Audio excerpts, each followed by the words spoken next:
Class choice is very important in the Lord of the Rings Online as an MMORPG. In LOTRO, when you create a character, your class defines what you do. It's also going to define your role and the playstyle that your character has. And because of its importance, it can be tough to choose the class right for you. So in this guide, I hope to help with that and provide more information on the classes with first an introduction and just overview of how classes work in LOTRO, and then a brief overview for each class in the game, and then we'll have a few more sections dedicated to a brief deep dive for each class, as well as an evaluation of the best solo class and some of the changes that we have had the past couple years since my previous guide. In LOTRO, something to be aware of is when you create your character and choose your class, that character is going to be locked into that class and you cannot change it. Each class will offer unique gameplay experiences with different playstyles and abilities, but each class also has 3 specializations which allow you to further refine what your character does in the game and their role in combat. These specializations are often going to be referred to their associated color in the trait tree, which are blue, red, and yellow. So for example, a hunter class who specializes into the huntsman tree, which is the blue line trait tree, will be referred to as a blue hunter. Specs become important because they work with your class to define your character's role in gameplay. So in LOTRO, there are 4 primary roles with tank, who usually have a lot of survivability and protect allies from damage.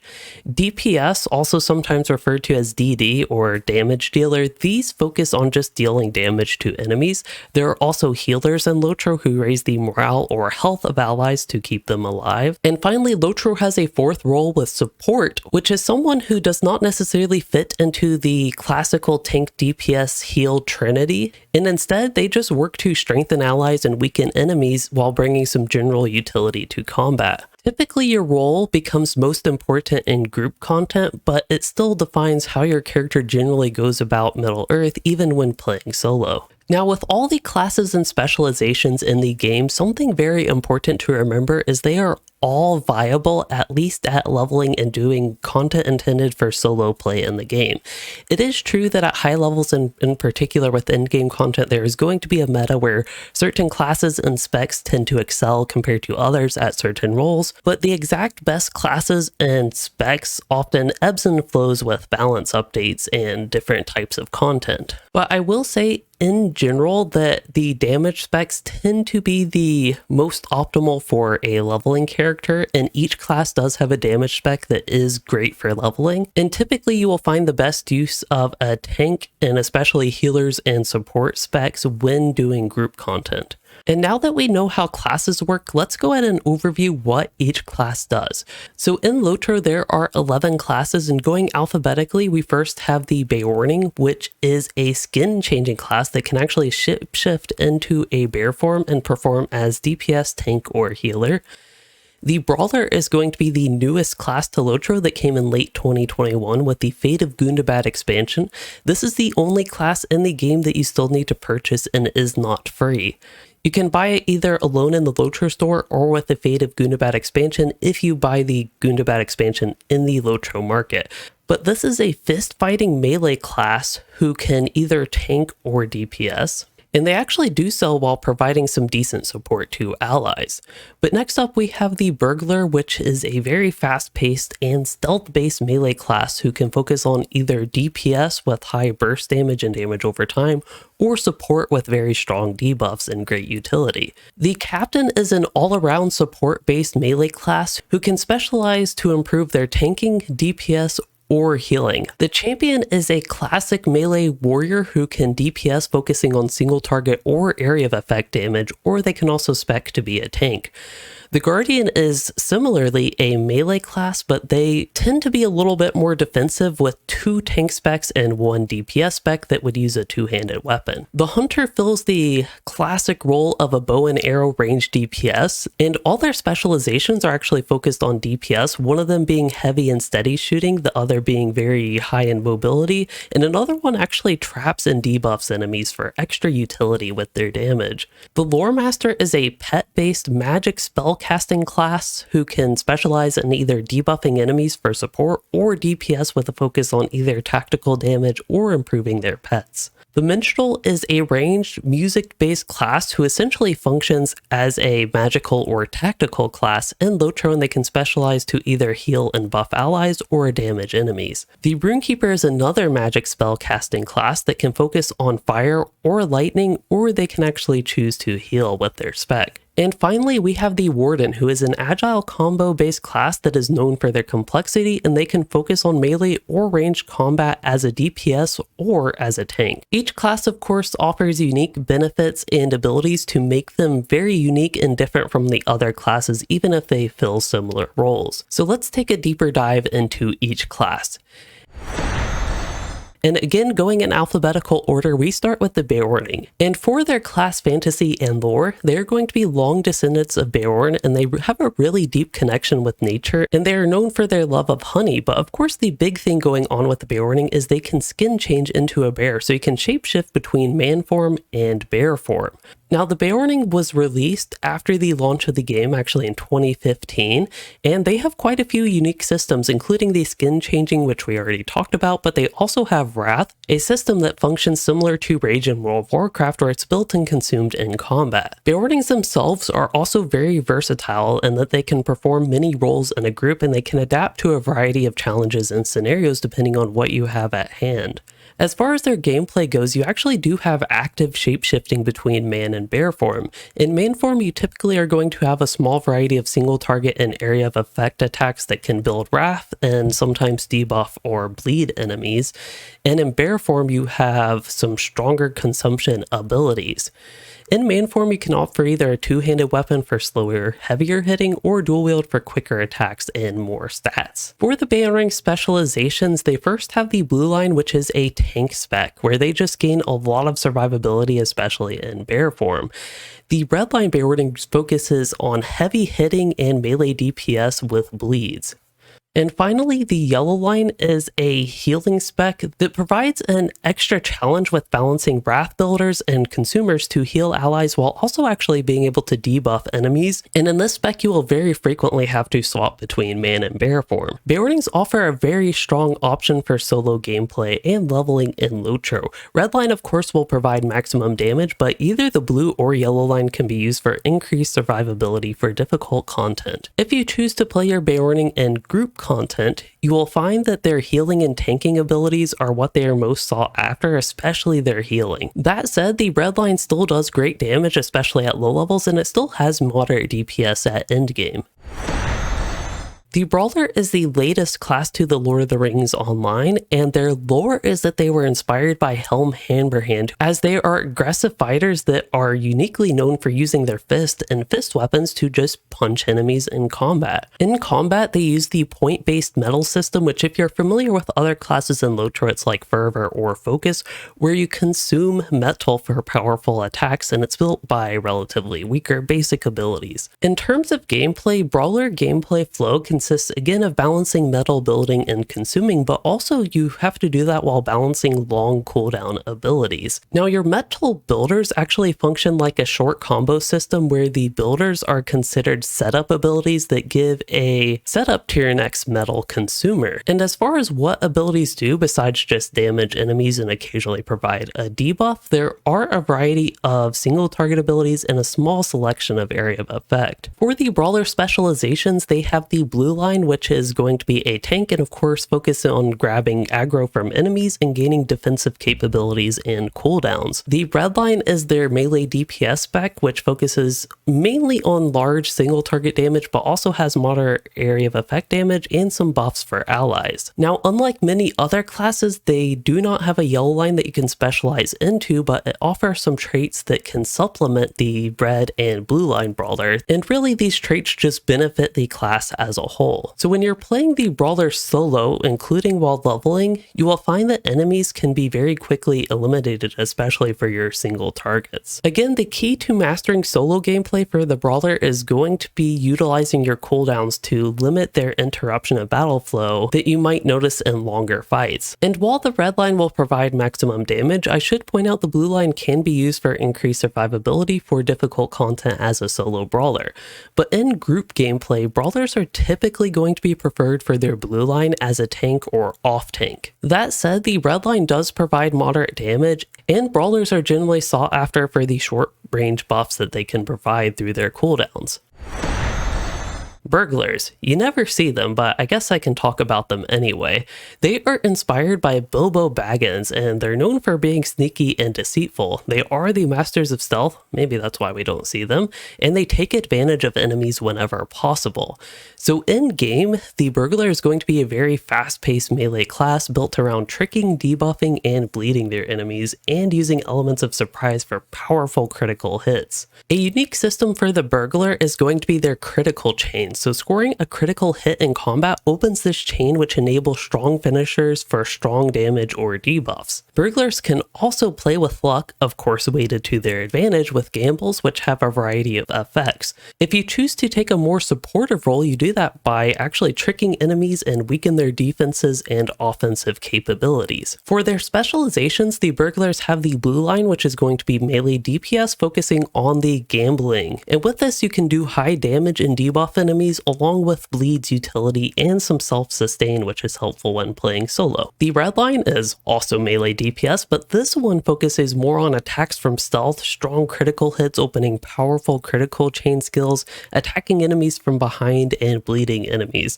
and really just eliminating them. And finally, we have the yellow line, which is going to be the support spec for the Burglar.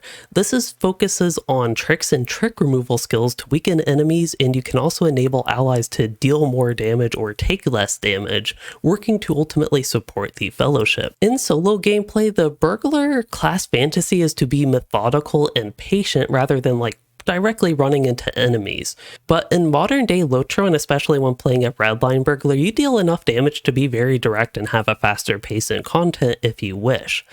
The blue line does offer a balanced playstyle with a little bit extra boost in survivability and moderate self-sustain if you need that for some difficult content. And as a support spec, generally the yellow line does not provide much value when playing solo, but that does mean in group gameplay, the Burglars are sought after for their support in yellow line the most. Even at high levels, the yellow line can provide moderate DPS.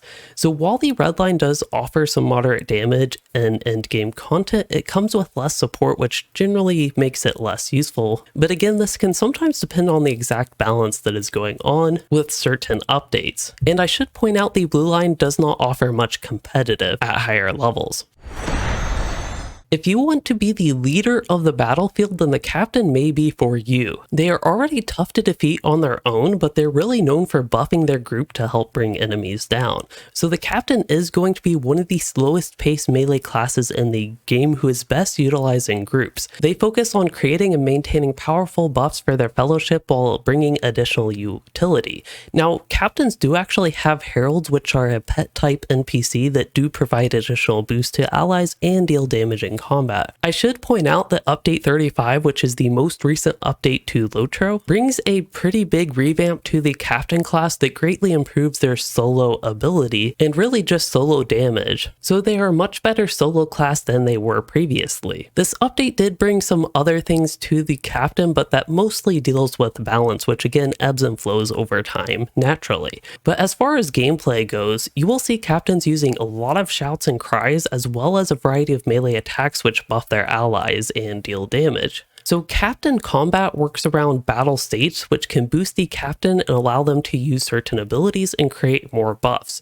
Defeating enemies also enables a combat state, so captains can inspire allies. Outside of buffing allies, which is of course the primary theme of the captain, their abilities focus on large critical hits and bleeding. With the captain specializations, we have the blue line, which is going to be focusing more of their support on healing, so they buff allies and heal them, while also providing some minor damage and defensive support. The red line is going to focus their support on damage and buffing and boosting ally damage, but you also get a stance where you can focus on boosting your own damage at the cost of group support. Finally, the yellow line is going to be a tank, and you do bring additional utility as a tank with minimal damage and healing support in comparison to the other specs. For the Captain solo gameplay, this is again where Update 35 has greatly improved their solo gameplay because the red line gives you the most damage, and with the solo stance, you can actually be competitive with some other classes in terms of the pacing of leveling. Still though, blue or yellow line can be used to solo difficult content if you run into it, but they are much slower than the red line. And of course, group gameplay, that's where the Captain's really going to shine. The red line can greatly boost ally damage, which is very useful. The yellow line serves as a great tank at endgame content, and even now with Update 35, the blue line is a valuable healer. If you want a class that is basically always useful for group content in some form, then the Captain is surely one to keep an eye on. Champions, as relentless warriors, are always at the forefront of battle. They can use almost any weaponry and have heavy armor for their own defenses. Overall, they are going to be a relatively basic melee class that is often recommended for new players because they are easy to pick up gameplay. They do have the unique fervor system where your abilities build and consume fervor.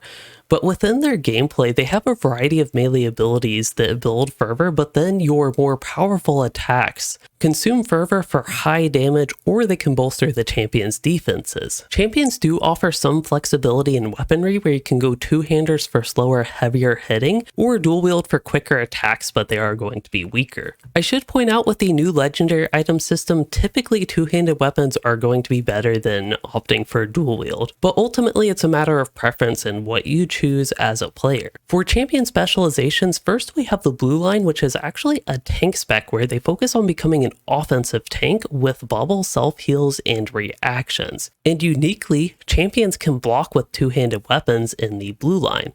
But their other two specs are going to be DPS, and the red line is on single target melee DPS that focuses on strong critical hits with their abilities, while the yellow line is the AoE or area of effect melee DPS spec that I personally like to call the lawnmower spec. Hopefully you see why. For solo gameplay, no matter what spec you choose, you're going to have a hack and slash playstyle. With the red line, you can focus on defeating enemies one by one, or the yellow line, you can focus on defeating many enemies at a time. I will point out going for AoE can be very rewarding, but also more dangerous. So there is a little bit of a risk reward factor there. Now, if you do run into more difficult content, of course, the blue line as a tank spec is good for soloing difficult content with its self-sustain. Now, in group gameplay, champions are really wanted for their melee damage, both with single target with the red line and AoE with the yellow line. It's hard to go wrong with the champion if you just want to do straight up melee damage. That said, their blue line has historically not been the most viable tank, and they are not very valuable. Although blue line champions are definitely enough for easier content and of course while leveling. Their one upside as a tank is they do provide moderately high damage as a tank option. The Guardian fantasy is that they are a heavy and reactive melee fighter. They're well known for their tanking abilities and protecting allies, but they can actually focus on damage instead. Guardians offer a wide variety of themes with their abilities, so they have reactions, which is reacting to parrying or blocking an enemy. They also have bleeds, stuns, and a variety of other basic melee abilities. With tanking, they are known for their sword and board playstyle, but when you do take an offensive approach, typically you will choose a two-handed weapon. Guardian abilities deal a variety of either area of effect or single target damage, and with their reaction chains, blocking attacks open powerful abilities that use a shield, while parrying attacks open powerful abilities that deal damage with increased offensive attributes. When choosing your equipment as a Guardian, typically a one-handed weapon and shield will be opted for greater defenses at the cost of damage, while a two-handed weapon will disable shield attacks and give you lower defenses, but you get more damage and ultimately more DPS. The blue line Guardian specialization is going to be their defensive tank spec, which becomes a very heavy defensive oriented tank to protect allies, always with a shield. Their red line spec is their DPS spec that emphasizes their parry chain, bleeds, critical damage, and fast attacks. The final spec is the yellow line, which is more of an offensive tank with great area of effect damage and debuffing capabilities. Now, the yellow line Guardian can forego a shield for more damage, and they can still block with a two-handed weapon. In solo gameplay, Guardians actually offer a very safe solo experience due to their high defenses. In the red line, you can get high single target damage and moderate area of effect damage. The yellow line can be used to boost defenses and self-healing while still having moderate AoE damage potential. Ultimately, the blue line does not offer too much extra for solo, but of course can be used for an extra safe solo experience if you wish. In group gameplay though, Guardians are typically the tank of choice in LOTRO. They're the classic tank in the game. In the previous guide, I mentioned that a series of balance changes ultimately made the Guardian less preferred to other tanks, but they are in a better state nowadays, so they are definitely a viable tank option. Usually this is going to be in the blue line as just a solid heavy tank, but the yellow line can be used for more damage when you can still survive content. While the red line does provide good damage while solo, generally it's not quite going to be considered viable for group content, and this has also been true historically in the game. Though the red line is plenty for easier content, but in general, Guardians are expected to ultimately tank when grouping in LOTRO. If you can believe it, the Hunter in LOTRO is inspired by Legolas. Personally, I don't really see the connection, but what the Hunter does is they use bows and arrows to shoot enemies from range, and they are masters of survival. Hunters are essentially one with wilderness, and they have the ability to track enemies.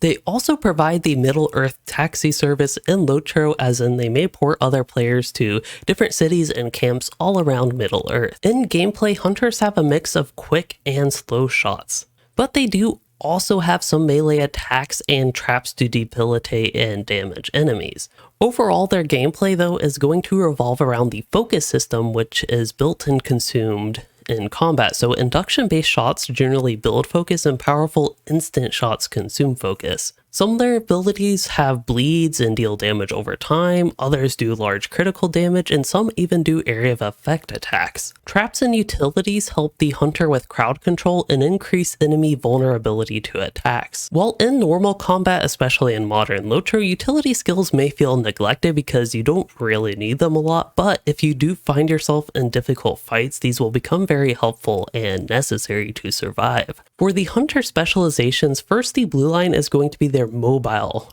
DPS spec, so they can actually shoot enemies on the move. And the general gameplay focus is going to be rapidly firing instant shots and bleeding enemies. Contrasting the blue line, the red line is the steadier DPS spec that does not shoot enemies on the move, that focuses on standing still while shooting, and using induction-based shots and having strong critical hits as a long-range archer.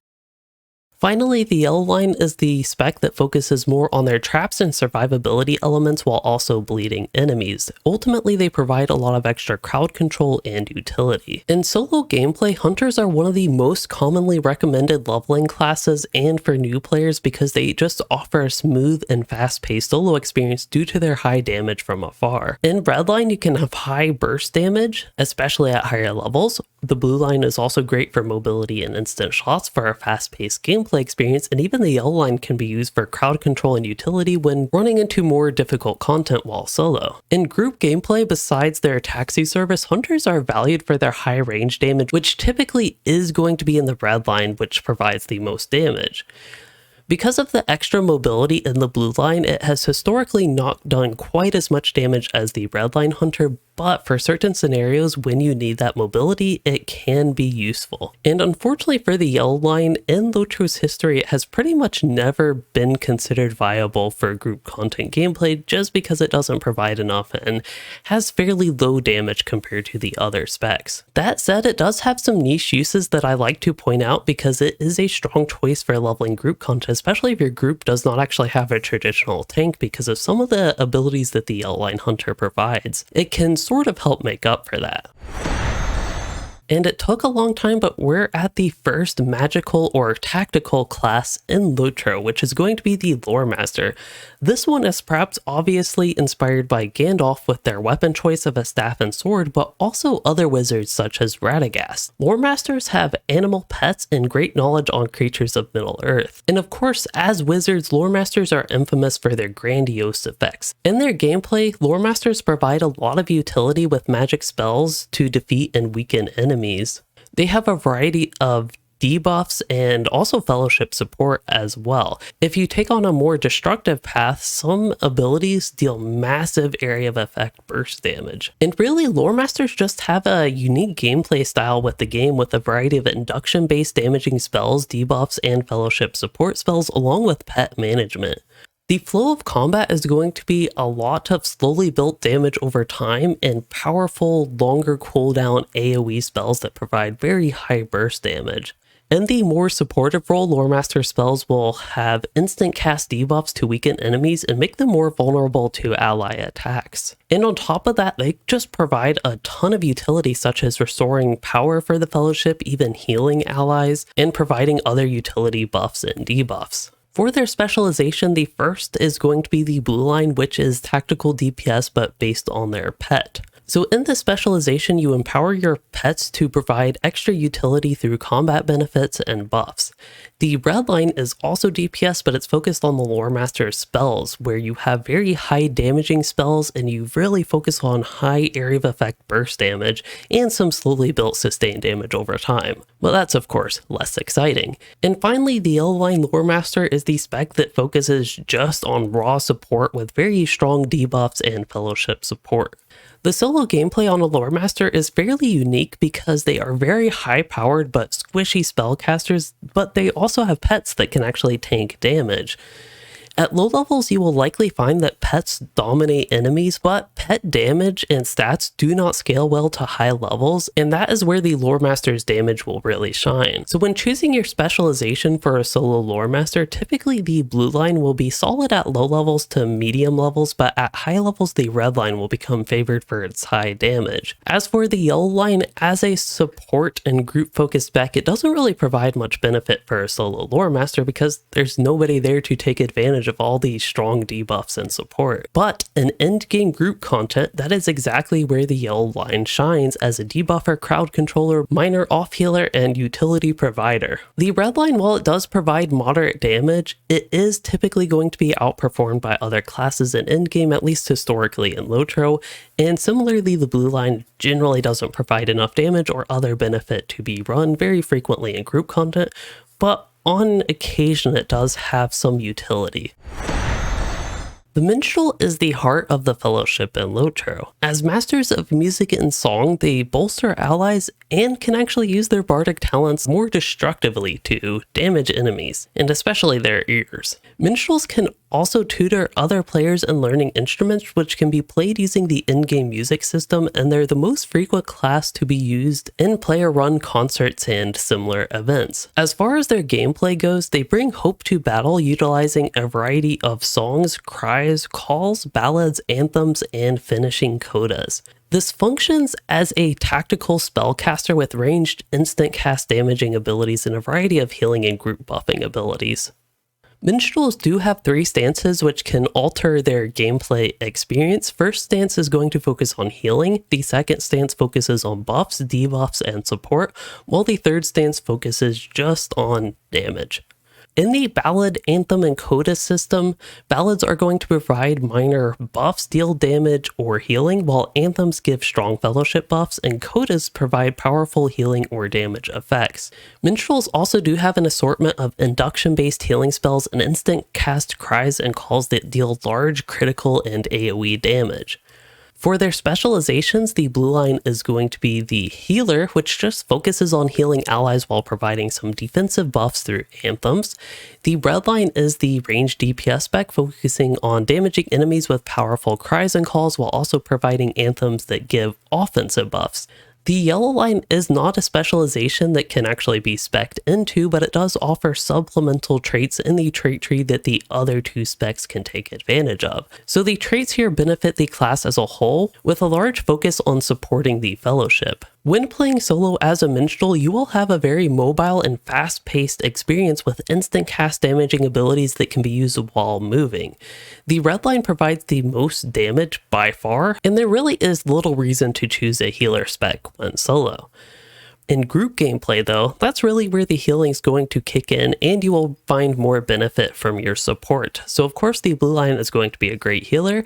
That said, the red line may provide moderate damage, but again, historically in LOTRO, minstrels are rarely taken solely for their DPS. But as a red line minstrel, depending on how you actually build your character, you can offer moderate group support that can have its uses in group content. That said, with the minstrel being a classic healer in the game, it's typically going to lean towards being expected to heal in group content. Rune Keepers may be a bit mysterious in LOTRO as a class that just carries stones as their primary type of weapon. But the stones that they carry are special because these are rune stones, and Rune Keepers happen to be masters of language and runes. So using their linguistic skills, they cast spells to create lightning, fire, frost, or can even heal allies.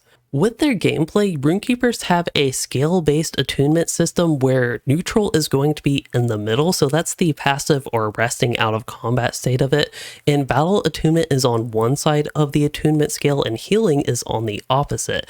So the battle attunement will empower Rune Keepers' damaging abilities and the healing attunement will empower their healing abilities. Basic abilities tend to build attunement while your most powerful abilities will consume it. And as for the function of abilities, fire spells are going to be induction based and deal damage over time. Lightning spells are going to deal instant and strong critical damage. Frost spells offer some utility and minor support through debuffs. And finally, healing spells largely restore morale over time. The Rune Keeper gameplay really varies by your spec, and that will determine which element you focus on. So first off, with the blue line, that is going to be the healer, and you just focus on healing allies with heal over time abilities and bubbles, which prevent damage. The red line spec is going to be the fire tactical DPS spec, where you focus on your induction based fire spells to deal damage over time, both in area of effect and single target. And finally, the yellow line is the lightning based spec, so that focuses on your instant cast and mobile lightning abilities, which offer large critical hits primarily in single target, but with some great area of effect utility as well. In solo gameplay, Rune Keeper really offers two separate and very distinct playstyles, with the yellow line often being favored for its quicker and more mobile damage. You can use your instant cast abilities while moving, and in the yellow line you'll get some great AoE crowd control with stuns and dazes. The red line Rune Keeper, on the other hand, does tend to fare slower in solo gameplay combat, but they have some great strong burst damage and damage over time to back it up. In group gameplay, Rune Keepers just in general provide a decent bit of utility. And each of their specializations can have some use. So as far as DPS goes, typically the red line is going to provide the most damage both in single target and AoE, but the yellow line provides some great utility that can make it worth choosing. And of course, with the Rune Keeper especially, the balance ebb and flow between red line and yellow line.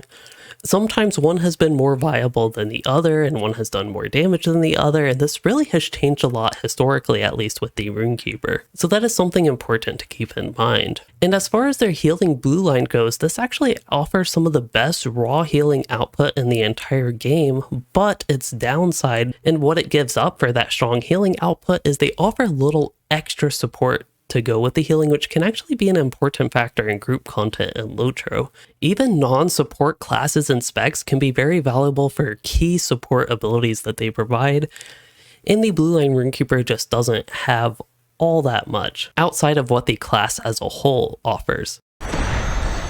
And last but certainly not least, we have the Warden, which is going to be inspired by Halder as a mobile and agile combo-based combatant who can specialize for tanking or DPS, and they use a one-hand melee weapon, which is often going to be a spear, along with a unique Warden shield and a javelin for range combat. Famously, Wardens can also muster wherever they are needed. In terms of their gameplay, Wardens are most known for the complexity with the combo-based gambit system. That, in combination with their equipment loadout, offers a very unique experience for LOTRO and the MMORPG genre as a whole. In the gambit system, you will use gambit builders in a certain order and pattern to make gambits, which are going to be more powerful abilities that provide a variety of uses, such as damage, which could be single target or area of effect damage, also damage over time. They also can provide utility, crowd control, buffs, debuffs, and heals. So while these require a a combination of gambit builders to build up to, and they have this fancy name, ultimately the effects of the gambits themselves are pretty similar to normal skills that other classes have. Along with the Captain, the Warden is a class that received a revamp in Update 35.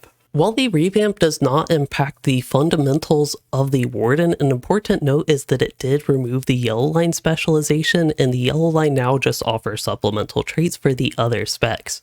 And moving more into the gameplay styles of the Warden, they attack enemies with their weapon, shield, and javelin, but also are constantly shouting at them. And with this aesthetic, the power of the Warden is unlocked by mastering the gambits and the gambit system, which there are many of. Common gambit uses include providing strong bleeds, light damage over time, which is a damage type, not weak damage over time. They also focus on buffing self-defensive, debuffing enemies, morale tap enemies, which function like health drains, and self-heals. But there is more to the Warden outside of the gambit system, which includes a few basic abilities with their javelin and a variety of additional utility abilities. New in Update 35, they also have these special cooldown abilities called Advanced Techniques. And finally, Wardens have two stances to choose from. First, they have a melee stance for melee gambits and melee combat. They also have a range stance for ranged gambits and ranged combat. For the Warden specializations, first it's the blue line, which is an agile tank who focuses on avoiding enemy attacks and self-sustain, as well as some other self-buffs while dealing strong damage with bleeds and light damage over time in both single target and area of effect. Uniquely, blue line Wardens can use the range stance for range tanking. The red line specialization focuses on DPS, including melee and ranged gambits. Their primary damage source is going to be damage over time effects in single target and area of effect. Finally, the yellow line cannot be specialized into but offers supplemental traits for a red or blue line Warden. A lot of these traits focus on utility and support, but also on ranged abilities and gambits. In terms of solo gameplay, Wardens provide a very strong solo experience. In the red line, you will output the most damage with very strong damage over time and sufficient burst damage for leveling mobs which have low health. With a lot of ranged AoE damage, you can also go through landscape content very fast in game. While the blue line does offer less damage than the red line, it is very self-sufficient and has some very strong self-heals and high defenses, which can be used to solo difficult and even some group content. In group gameplay, Wardens are valued for their high DPS and minor support that they provide as a DPS class. They provide solid single target and AoE damage, but one downside is a lot of their damage is wrapped up in damage over time, which comes at the cost of having relatively weaker burst damage. One thing that also has changed in Update 35 for the Wardens is their blue line tank spec is a lot more viable as an endgame tag than previously. Depending how you choose to use your gambits, you can focus on defenses and self-healing, or you can also focus on becoming one of the highest DPS tanks if your defenses are enough to survive the encounter. I should point out that their range tanking is more of a meme, as it is never required for encounters in the game, but it does actually have some benefits, and for a few specific fights it can be a strong option. Now that we have covered every class in the game in greater detail, I do want to touch on what is the best solo class in the game. I have an entire video dedicated to this if you are interested, but beyond recommending that you choose your favorite class, if you one, maybe don't know what that is, and two, are just interested in how well they solo, some things to consider is the travel abilities of classes. So one, how good movement speed you have, but also port-based skills so you can travel all around Middle Earth relatively quickly. The other consideration is going to be their ability to solo group and difficult content. Most classes do actually have tools to solo some form of group content, or at least content intended for groups, but not all of them are going to be very self-sufficient, and certain classes will have a much easier and quicker time with soloing group content. So when thinking about these two aspects, for one, traveling, the Wardens and Hunters are going to have the easiest time with traveling with both ports and good movement speed buffs. I should point out the Beornings have the fastest out of combat speed boost in the game to run around Middle Earth very quickly in bear form. And for the second factor, the Beorning and Warden are typically two classes that have the greatest ability and ease with soloing group content. But again, I don't necessarily recommend choosing your class based on just their solo ability. For the last section of this guide, I do briefly want to talk about some changes since my previous guide to keep you all up to date. So since then, first we saw Update 34 revamp the class trait point system, so you now get your class trait points to be acquired only from leveling.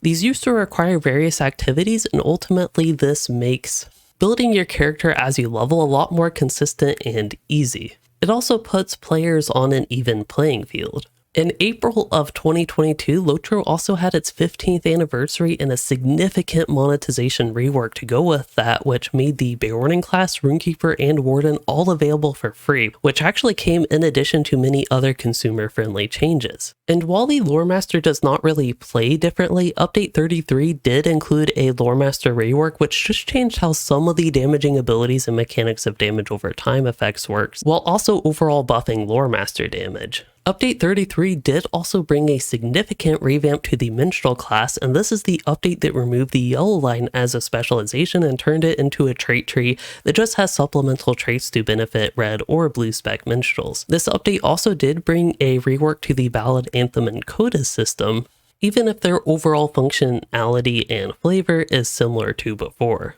And as for the most recent update, Update 35, that is the one that brought the revamp to the Captain to greatly improve their solo capability as well as buff their blue line healing, and some other more specific ability and class mechanic changes. And the Warden update changed a lot of gambits to have more consistent effects with what you would expect for gambit sequences. It also improved the blue line tanking viability of the Warden and their self buffs and defenses in that spec. And finally, it did remove the yellow line specialization, making it a trait tree with supplemental traits for a red or blue line Warden. I hope you all found this class guide for 2023 helpful, and please let me know what else you would like to see. If you did find it helpful, please consider sharing it, as well as giving it a like and subscribing for more or becoming a channel member to support the content. And thanks for watching, everyone.